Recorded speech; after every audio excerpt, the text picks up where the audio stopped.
toca exponer. Bueno, es un tema basado en operaciones clínicas que se presentan, que suelen presentarse en un paciente que tiene una enfermedad endocrinológica. Entonces son varios aspectos que son entonces vamos a avanzar.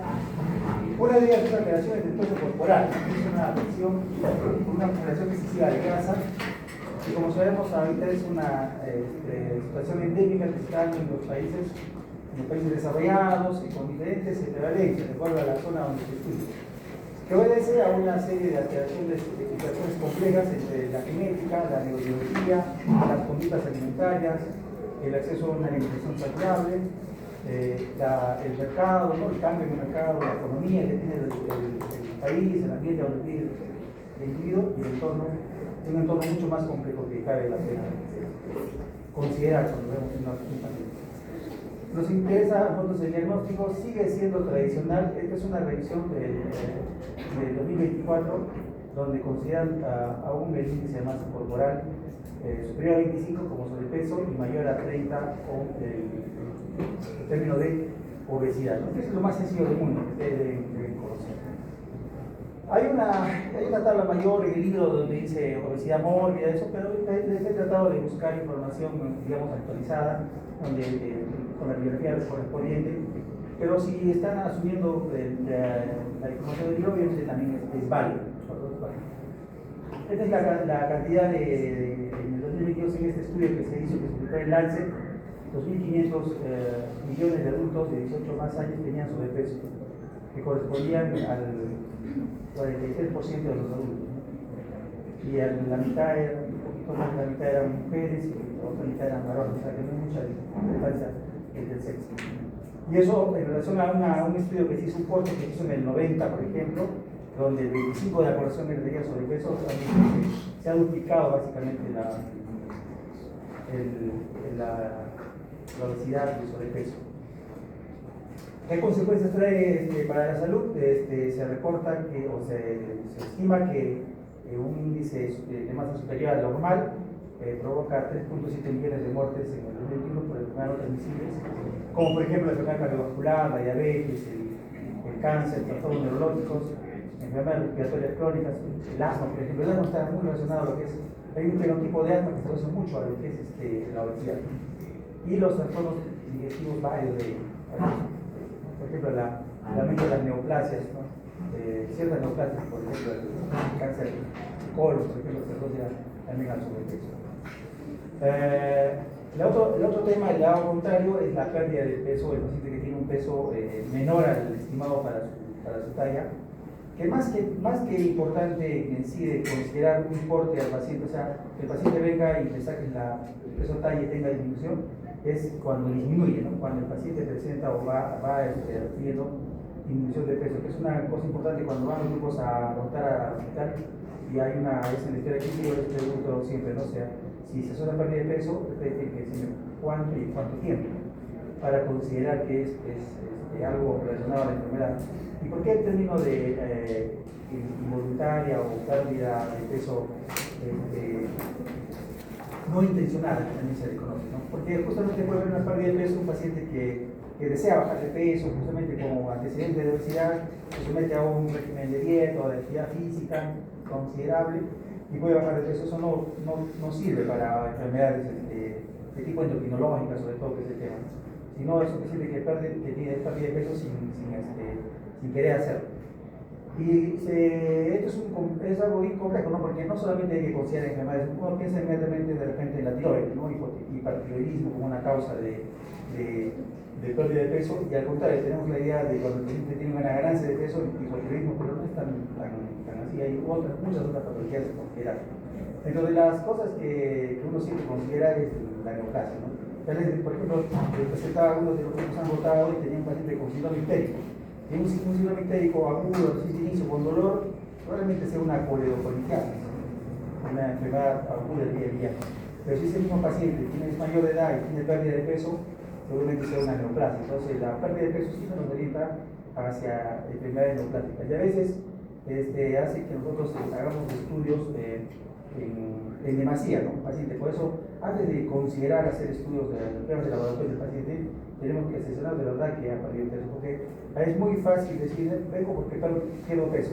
Objetivamente se puede determinar, por ejemplo, esto no lo dice Rodrigo, ¿no? Pero tú ves en la foto del DNI, ves la carita, efectivamente ves cómo ha cambiado, ¿no? El año pasado tuve un paciente que viene, lo hospitaliza por un cuadro de una neuropatía. O sea, tiene debilidad en la izquierda, neuropatía. El estudio estaba haciendo la neuropatía. Y cuando le pasaba la visita me decía, doctor, pero ¿sabe qué me preocupa? Que me ha aumentado la barriga y la cara se me ha hinchado. Y como que no le hacía mucho caso, ¿no? Es una percepción suya, ¿no? Seguimos con el estudio de la neuropatía. Y después un día insiste, el paciente al día siguiente, como la visita es diaria, insiste. Doctor, de verdad, estoy preocupado porque mi cara se ha hinchado. Entonces ya me acerco un poco más a verlo y tengo una fase Hashimoto. Y ya le veo un poco más de la jiba que se caracteriza. Y le veo la abdomen, que está realmente bien distendido, una abdomen con una marcada distensión. Hicimos las pruebas correspondientes y era un paciente que tenía y la neuropatía que tenía era secundaria a esta enfermedad de cuidado. Y cómo, al final, cómo me di cuenta que el mismo médico, no me dijo cómo era yo y cómo soy ahora, si era de otra persona, parecía de otra persona. Entonces, a otra cosa puede darse la talla, ¿no? ¿Cuánto qué talla tiene? ¿Cuánto tenía hoy y cuánto tenía anteriormente? Talla de ropa, me refiero. Eso puede ayudar para definir más o menos, porque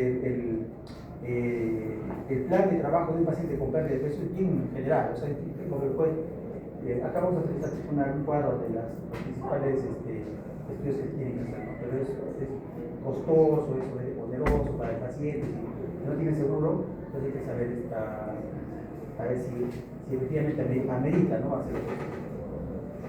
Acá dice algunas sinónimos, ¿no? Pérdida voluntaria, o también puede ser no intencional. Acá hay un cuadro clínico, esto no, pero esta pasada, este de un cuadro acá, ya se ha usado la diapositiva. Aquí están los sinónimos, la diferencia entre lo que es una pérdida inexplicable de peso, una pérdida inexplicable de peso, lo que es sarcopenia y lo que es caquexia, ¿no? Son ciertas precisiones respecto a la definición de cada patología. No hay mucha, tienen que saber ustedes que no existen por un ejemplo, ¿no? Diabetes me dice que van a encontrar artículos, pueden pasar y no van a poder leer todo lo que es escrito sobre diabetes, ¿no? Entonces, si se ponen a leer, a buscar información sobre esto, seguramente no habrá mucha información. Porque no es una patología que está bien estudiada, estandarizada. Pero esta es una de las técnicas de Norteamérica de 2014, una revisión que encontré, justo la revisé y justo se la traigo para que se revisen, que es algo más, que no tanto a lo que dice seguramente el libro, ha cambiado algunos textos, pero es esto mucho más importante, que va mucho más con la realidad, ¿no? Conceptos mucho más utilizados, que ustedes ahí pueden desarrollar. Y esto es lo que les decía que son las causas del paciente culpable. Puede haber un problema respiratorio, un problema de POC, ¿no? Un síndrome de mala absorción. Hay una situación en esto de mala absorción. El paciente que presenta diarrea y pérdida de peso, hay que considerar siempre un síndrome de mala absorción y entre ellos una enfermedad inflamatoria intestinal. No sé por qué, por ejemplo, cuando llega un paciente, que yo lo veo, que ha pasado por una serie de atenciones con otros colegas, un paciente que presenta diarrea y pérdida de peso está teniendo en parasitosis, ¿no? O sea, en aquí parasitosis es grave. Un paciente que vive acá en un lugar donde hay todos los servicios básicos, es difícil que el paciente tenga una parasitosis tal que lo lleve a perder peso, no hay estratificación. Hay que pensar en otras cosas, ¿no? Y hay que empezar a buscar otras cosas. Ya no podemos quedar pensando en parasitológico. Si ya tiene uno y ya salió negativo, el paciente ha pasado por 10 médicos y todo el mundo tiene un examen parasitológico, ya no puede, ya búscate una enfermedad similar, que es una coloscopía, etc. La enfermedad renal terminal también produce una caquexia, los tumores obviamente que sí, cualquier tipo de tumor que puede llevar a sobre todo una enfermedad avanzada, ¿no? No se refiere a una enfermedad reciente, sino una enfermedad avanzada. La alteración de la enfermedad de Parkinson le puede llevar también a una situación de pérdida no intencional de peso. La diabetes también, sobre todo el diabético aquel que, por ejemplo, recibe antidiabéticos orales como lo que utilizamos en el seguro bastante, que es la metformina. Y hay un medicamento más que se está utilizando como como hay deficiencia de fármacos que no tenemos lo que debemos utilizar, pues vamos a usar la glibenclamida, que ya no se recomienda, por ejemplo, hace años que no hay la glibenclamida. En los libros no va a encontrar, en una revisión seria no va a encontrar, pero en el seguro sigue habiendo glibenclamida. Eso induce que el paciente agote su reserva pancreática de insulina, ¿no? Y al final termina perdiendo el peso, termina a veces hasta en caquexia el paciente por mal tratamiento. Esos pacientes que tienen diabetes y empiezan a bajar de peso, pues también la lesión es insulina, generalmente. La lesión es anabólica, porque aumenta el apetito, les somete el peso. Hay que considerar eso. Las enfermedades, por ejemplo, la esclerosis sistémica, como tiene la enfermedad de esclerosis sistémica tiene un problema de afectación del sistema digestivo, sobre todo el esófago, puede causar disfagia esofágica, eso puede condicionar que el paciente tenga parte del peso. La tuberculosis, la H. ni hablar, son patologías que sí se hacen impuesto, alteraciones psicéricas también, algunos medicamentos, el uso de alcohol. Tengo ahorita, por ejemplo, dos pacientes hospitalizados en el estado de paso de visita. Los dos pacientes tienen atención por alcohol. Es uno de esas de alcoholemia, pero mucho más severo, ya. Un estado con necesidad de mecánica, porque hace. Creemos a veces que la enfermedad por alcohol solamente es digo, no. Cuando hay falla hepática, o lo que sea, inclusive en este caso con alcohol, hacen lo que se llama insuficiencia renal, llaman, y no hepatorrenal.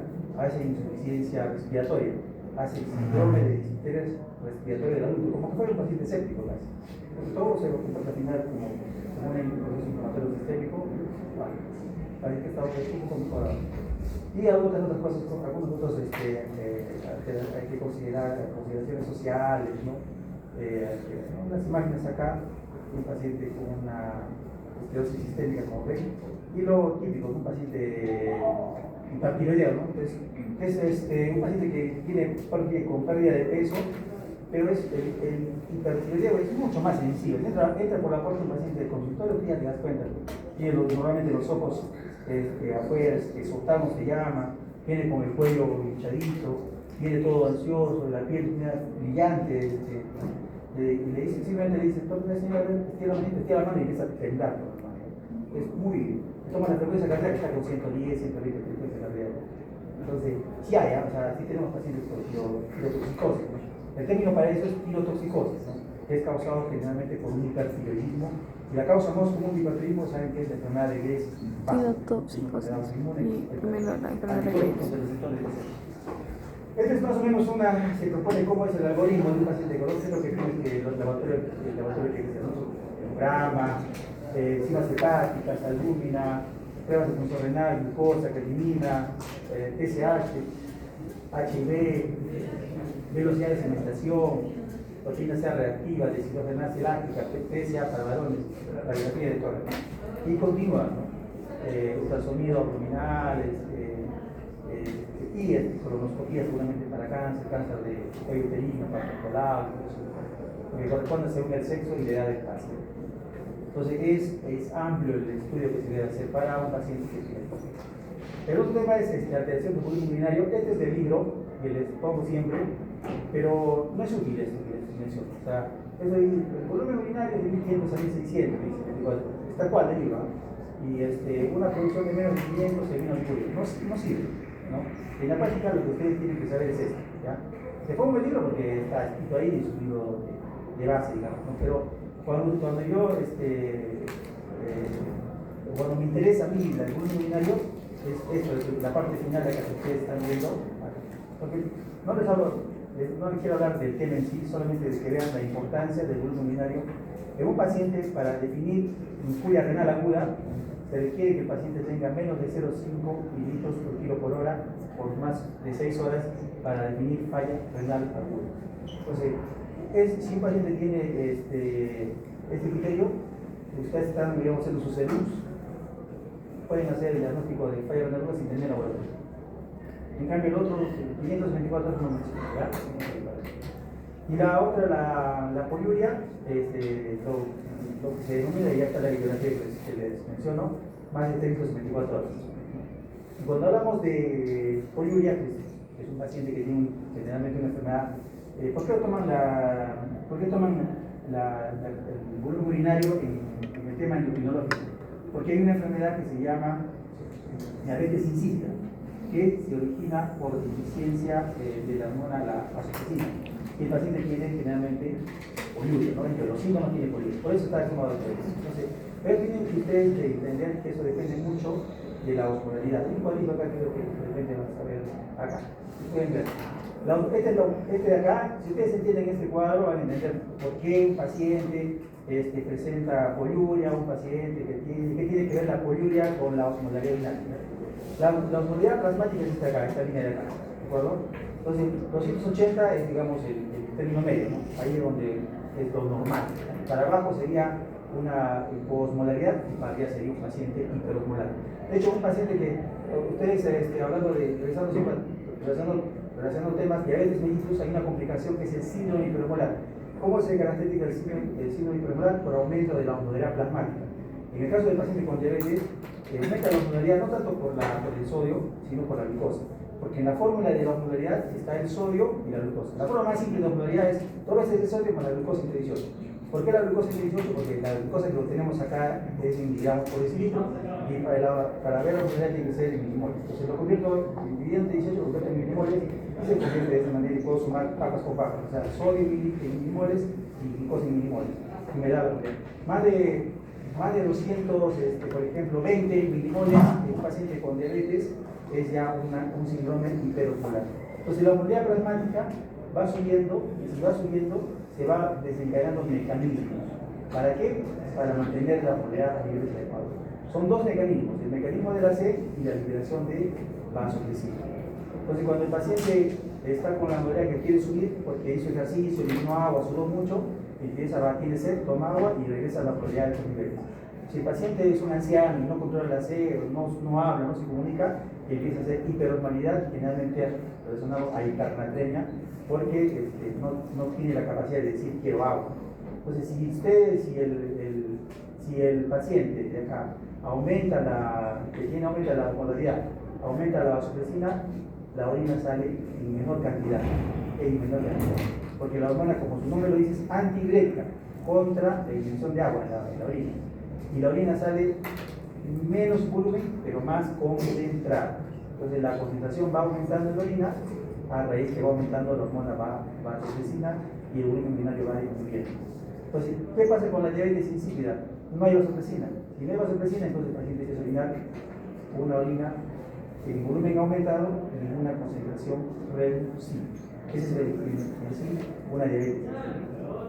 Y acá hay un cuadro, ¿no? Cuando tienes un paciente con síndrome de poliuria polidipsia, el nombre se llama así, poliuria polidipsia. ¿Por qué van de la mano? Porque el paciente que tiene poliuria, si no tuviera sed, si no compensaría con la sed, estaría y haría falla renal, hipovolemia, el paciente tiene que tomar agua. Entonces, acá hay una parte que ustedes tienen que saber, hay una alteración en un paciente que tiene hiponatremia, porque normalmente la diabetes insípida se asocia a una hipernatremia. Normalmente cuando tienes diabetes insípida se asocia a hipernatremia. Pero puede haber un paciente que tiene mucha sed o que psicológicamente está alterado y él toma agua porque en su mente está que necesita tomar agua y ese se llama polidipsia psicógena se llama. Entonces, solamente hay un paciente dentro del contexto del clínico que toma bastante agua y tiene bastante sed y tiene hiponatremia que no es diabetes insípida y es la polidipsia psicógena. Básicamente, o sea, puede haber que yo le digo, no, estoy diciendo en general, ¿ya? O sea, generalmente solo hay un tipo de paciente que presenta hiponatremia, ¿no? Y que tiene mucha sed, toma bastante agua, y la hiponatremia es porque toma mucha agua. O sea, ¿por qué tiene hiponatremia ese paciente? Porque está psicológicamente, tiene una enfermedad mental que origina que tome bastante agua, mucho más de lo que necesita, y genera dilución del sodio y así causa hiponatremia. ¿Cómo yo sé que este paciente tiene una hiponatremia de origen de una polidipsia psicógena? Debido a la osmolaridad, y la osmolaridad va a estar reducida. Y acá en este grupo está que el paciente le hago la prueba de derivación de agua, le quito el agua y el paciente va a tener una concentración normal de eso, se va a normalizar. ¿Cuál es el tratamiento para el paciente? Que deje de tomar agua y se acabó el problema. No hay mucho que hacer. Pero en los otros lados, sobre todo en el lado derecho, ahí tienen el siguiente paciente que tiene polidipsia y poliuria, y que tú le haces la prueba de destilación de agua y que el paciente empieza a tener una osmolalidad reducida con volumen urinario alto, aunque deje de tomar agua. Ese paciente tiene una diabetes insípida. ¿Ya? Entonces ese es el principio. O te reitero, paciente con poliuria polidipsia, le hago la prueba de la privación de agua y el paciente, el volumen urinario sigue aumentado y la osmolalidad va a estar reducida. Ese paciente tiene diabetes insípida porque no tiene vasopresina.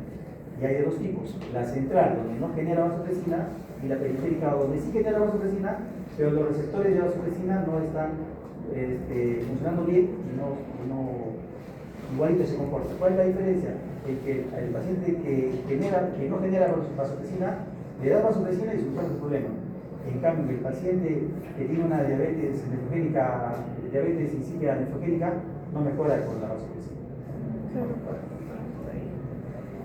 Bueno, ya pasando de términos, porque como te digo, son varios temas que hay que tocar. La otra es la menorrea, no esto sí de libro, ya de su libro sacado. La menorrea es la falta de menstruación durante 6 meses consecutivos en mujeres que han tenido menstruación realmente con la ausencia de menarca a los 16 años. El primer ejemplo se considera menorrea secundaria y en el segundo caso se considera amenorrea primaria. Hay una menorrea fisiológica en la niña prepuber, en el embarazo, en la lactancia y en la posmenopausia. Una menorrea fisiológica. En el caso de menorrea primaria y secundaria se admite que existe disfunción del eje hipotálamo, hipófisis ovario.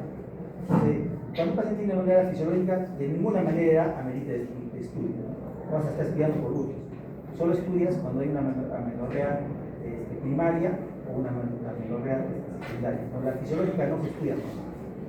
La alteración de la función ovárica provocan amenorrea de tipo primario, entre las que se encuentran la disgenesia gonadales, el síndrome de Turner y las alteraciones cromosómicas, todas ellas de carácter genético con bajo nivel de estrógenos y elevados niveles de gonadotropina. Se llama hipogonadismo hipergonadotrópico. Cuando la falla es ovárica, entonces hay niveles bajos de estrógenos, hay niveles elevados de las gonadotropinas. La FSH, la LH que sujeta en la hipófisis están elevados por lo mismo que decir, es igualito que el hipotiroidismo, es lo mismo que el hipotiroidismo. En el hipotiroidismo el T4 disminuye y como disminuye el T4 y el T4 tiene que hacer una retroalimentación negativa para el TSH, como no hay quien negativice la formación de TSH, la TSH aumenta. Entonces, ¿cuál es el diagnóstico de hipotiroidismo primario? TSH elevada y T4 baja, T4 libre disminuida. En este caso es lo mismo. Estrógenos bajos y la LH TSH bajo. También existe amenorrea secundaria adquirida con el empleo de fármacos y el tratamiento de quimioterapia y la aplicación de reacciones a la región peniana, cuando hay una neoplasia de biológica. Ginecomastia se entiende por ginecomastia al aumento del tamaño de una o de ambas glándulas mamarias en el varón, o aumento del tejido glandular y del estoma mamario. En casos avanzados, la tumefacción puede similar de la mama femenina adolescente. ¿Cuándo ocurre esto? Cuando la relación testosterona-estradiol se altera como consecuencia del descenso de la producción de andrógenos o por la síntesis aumentada de estrógenos, o por ambos al mismo tiempo. Se estimulan los receptores mamarios, se estimulan los receptores mamarios y se produce un crecimiento del tejido y clínicamente una ginecomastia. Es una patología de verdad que yo no veo, o sea, no es una patología de medicina interna, digamos, ¿no? Pero está escrito en el capítulo de enfermedad. Tienen ustedes ahí la hipertrofia de la ginecomastia, aumento de la producción de estrógenos, incremento de la aromatización de precursores estrogénicos, deficiencia de la formación de acción de testosterona, resistencia a alteración de los andrógenos, alteración del líquido de testosterona, fármacos, hiperprolactinemia, realimentación, causa total. Y esto es algunos fármacos involucrados en la ginecomastia, ¿no? Entonces, eso es lo que tienen que ver, ¿no? Si un paciente, como ustedes hacen historia clínica, si un paciente les tocara en su examen o en su práctica diaria, un paciente que ginecomastia, buscarle dentro de los medicamentos. ¿Qué medicamentos toma el paciente?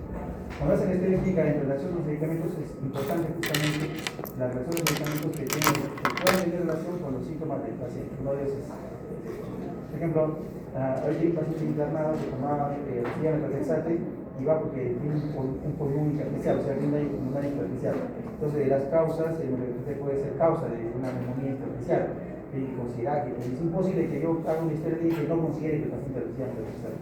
Eso haciendo analogía a otro problema, ¿no? Pero eso es importante para cuando ustedes pregunten. Las preguntas importantes que no deben faltar es qué medicamentos toman y cuándo toman, así como también el efecto de alcohol o de otras sustancias tóxicas.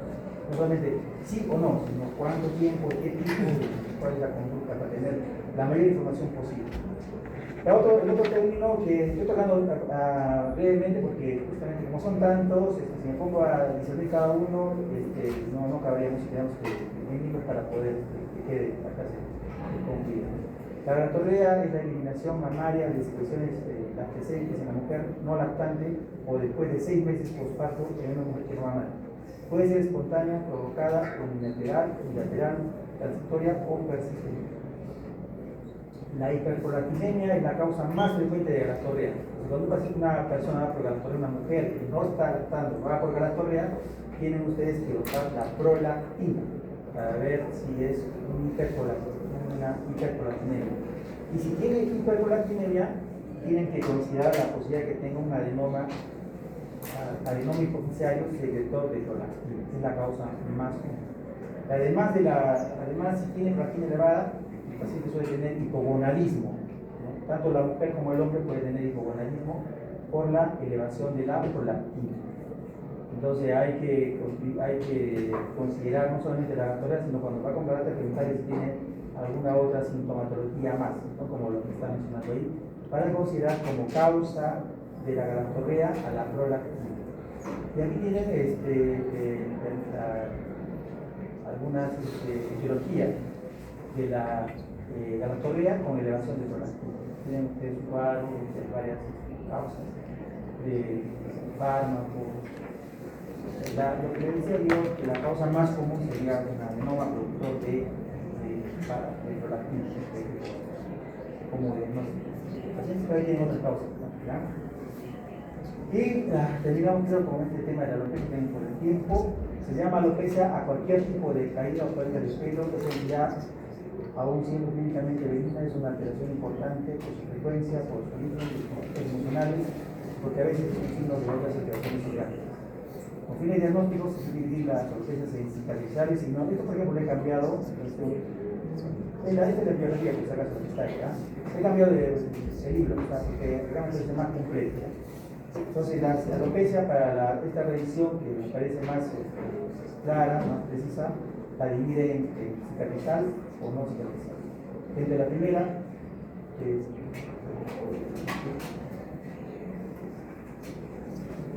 cicatrizal y no cicatrizal. Desde la primera, las mujeres son las que tienen a dermatosis inflamatorias crónicas, en especial al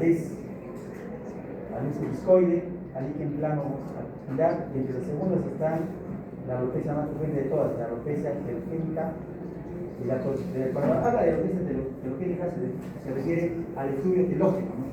El efluvio telógeno es un paciente que luego de hacer fiebre, que luego de tener un infarto, que luego de dar lactancia empieza a caerse de cabello de forma exagerada, se le caen mechones del cabello.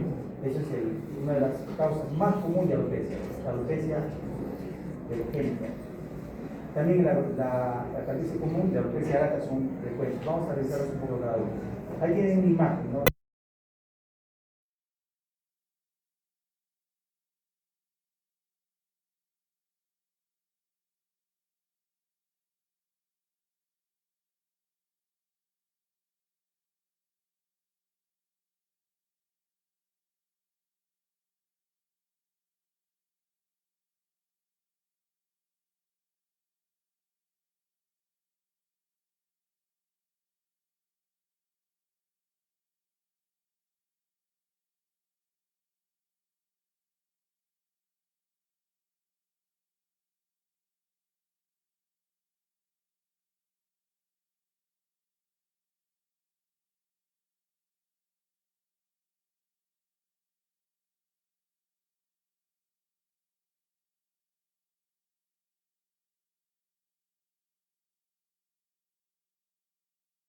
donde están los más comunes. Hay unas causas congénitas que son raras, que pueden sacar las adquiridas, ¿no?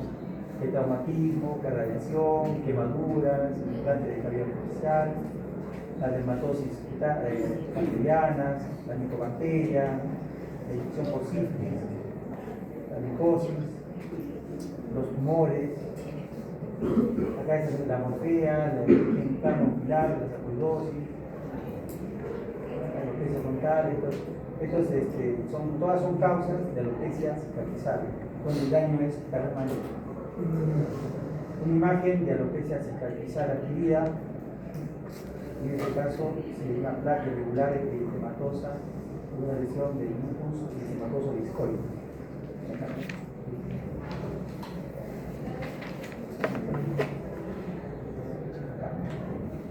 Correspondiente a un lupus eritematoso discoide, ¿no?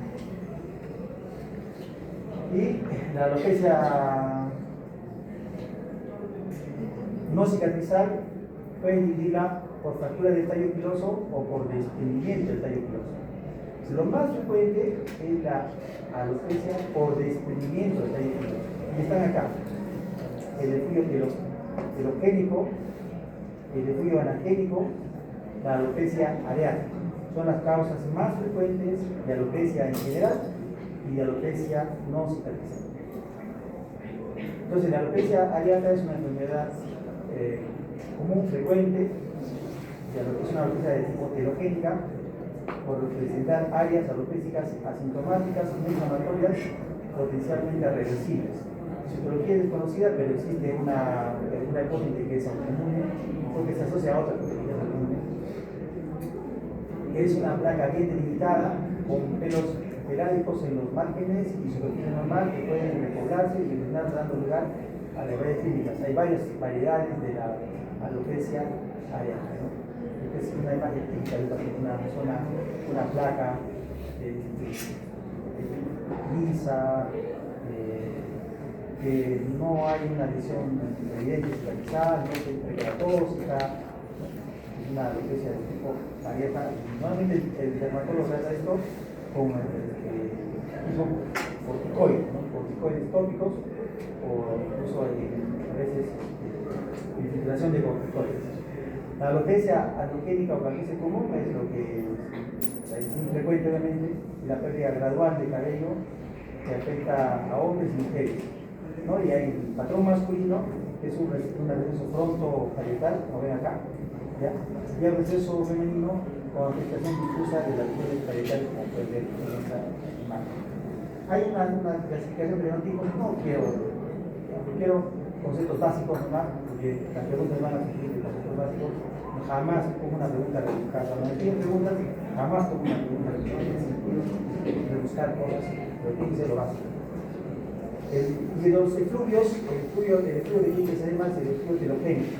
Se trata de una caída de cabello difusa, no tan brusca como la alopecia anagénica, que se presenta al cabo de días a 4 meses de haber actuado la causa que lo origina.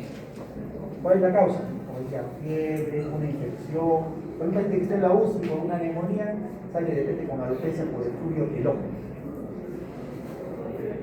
Uso de medicamentos, a veces la quimioterapia, hay varias razones, por eso es que es una muy frecuente el efluvio. Eso tiene que saber cómo definir cuáles son las características del efluvio. Dice, la alopecia cicatrizal, la causa más frecuente son el lupus, eso ya también ya les he dicho, lo reitero. En la alopecia no cicatrizal, la causa más frecuente es la alopecia telogénica, la alopecia androgénica y la alopecia areata, ¿no? La piel es normal, el signo de Jacquet es que está haciendo acá cuando se hace un pliegue del cuero cabelludo y el pliegue es normal, es un signo de Jacquet positivo. Dice que el signo de Jacquet es negativo, excepto en la alopecia areata. Las placas son irregulares, sin pelos en superficie, el diagnóstico es reversible y el tratamiento es médico y a veces quirúrgico. Este es el cuadro tal vez de resumen sobre la alopecia que tiene la alopecia cicatrizal, la diferencia de cuál es más frecuente en uno, cuál es más frecuente en otro, cuál es la característica de uno, cuál es la característica de otro. ¿Ya? Creo que eso es todo para no saturarlos de temas. Y como les digo, ¿no? Las preguntas que me van a dar son básicos. O sea, si tienen ahí medir el mensaje básico, creo que no hay problemas con eso. ¿Tienen alguna pregunta? ¿Algo, chicos? Nada. Haga boca para que la... Sí, doctor, por favor.